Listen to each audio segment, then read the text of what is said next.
when we're creating these wild third place environments, these activity-based multi-use community centers, climbing gyms, skate parks, these different facilities, them just existing isn't enough anymore to me. The question I'm always asking is what's next? Not just because we want to do something new, but how can we make these things better?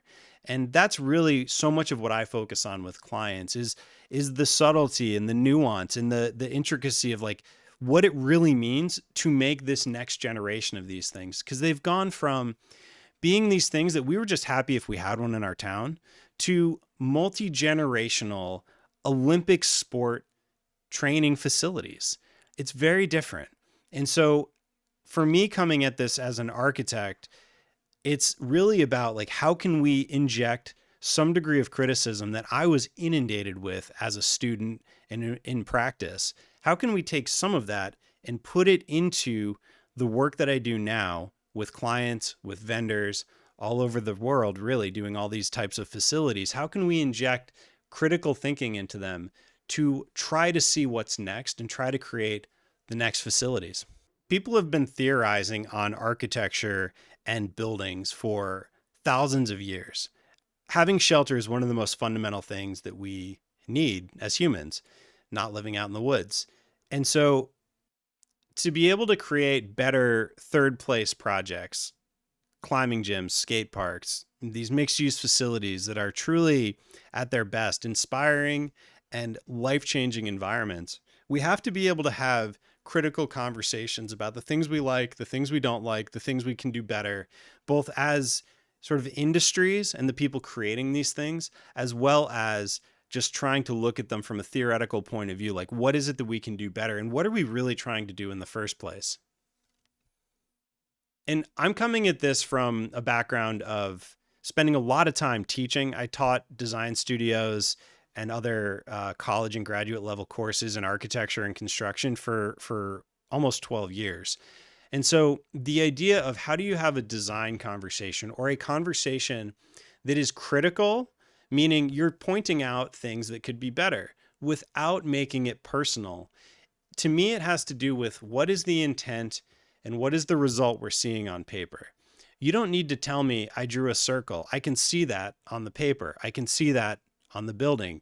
What I care about, if I'm trying to provide critical feedback and make it better and try doing this both professionally now and formerly as an educator, it's, well, what were you trying to do? Because then I can actually try to offer more objective feedback on not that, yes, I like circles or not, because that's not very interesting and it's way too opinionated and it doesn't really sort of help us move forward. But if I can offer feedback on, here's your intent, understood. Let's just assume for the minute that it's a good intent. Here's the result I'm seeing. The criticism is the thing in the middle. You know, like, how can we make this better? What is it about it that we can be critical of to try to strengthen the whole thing and create something that's better for all of us? And in a lot of environments, we would just refer to that as theory. And so again, my background as an architect, as someone who spent, 4 years in one of the best graduate programs in the world, this is what I'm used to, is people who all they do is think about this. All they do is write about this. They are some of the smartest people I've ever come across. They're talking and writing and speaking and like really thinking about theory. And this is architecture, like architecture with a capital A, as you might say. But it also applies to other things like golf.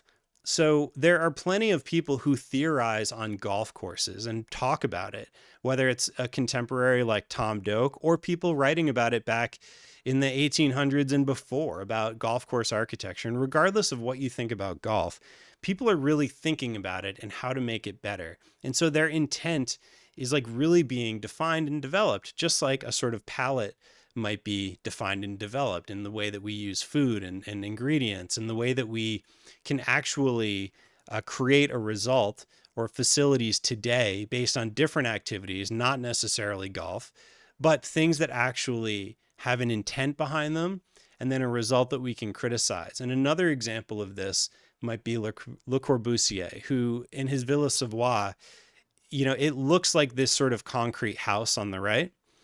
But in reality, he wasn't just thinking of it as being a house. He was thinking about it as, as he would say, a machine for living in, but also this like prefabricated way of deploying housing for the need that existed. So basically, this wasn't just a house. This was a whole system, a whole way of building that would hopefully be economical and create this open plan that was extremely flexible for the user on the inside, the people living there.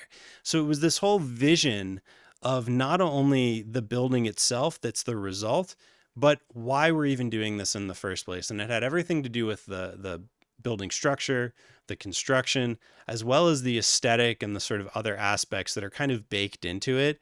But the vision is much stronger, and intent is much stronger. So when we're looking at the result, we can critique it just sort of aesthetically as a building, but it also has this inherent sort of intent behind it as well.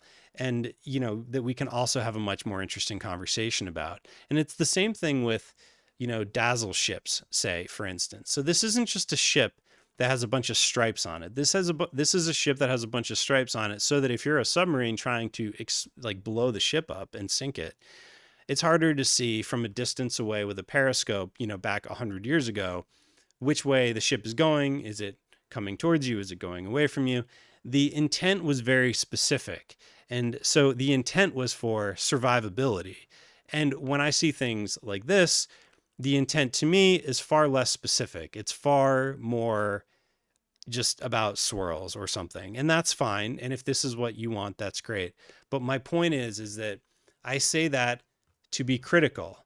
And I'm a part of this. I'm saying this as someone who has my own work out in the world that can be criticized. And I critique my own work, I guarantee, as much as anybody else. But the point is that the way we get better, the way we create better facilities is by discussing the intent, discussing the result, and the sort of criticism that is happening in between. So that's my view on critical conversation and critical engagement as someone who came from a very academic background and is much more interested, though, in building like exciting third place facilities, climbing gyms, skate parks, surf parks, like all these places that we get to go have fun that are a lot newer. Like, what's next? How do we make these things better? That's really the question I'm trying to answer here. And so thank you very much for watching. And if that's helpful, please reach out.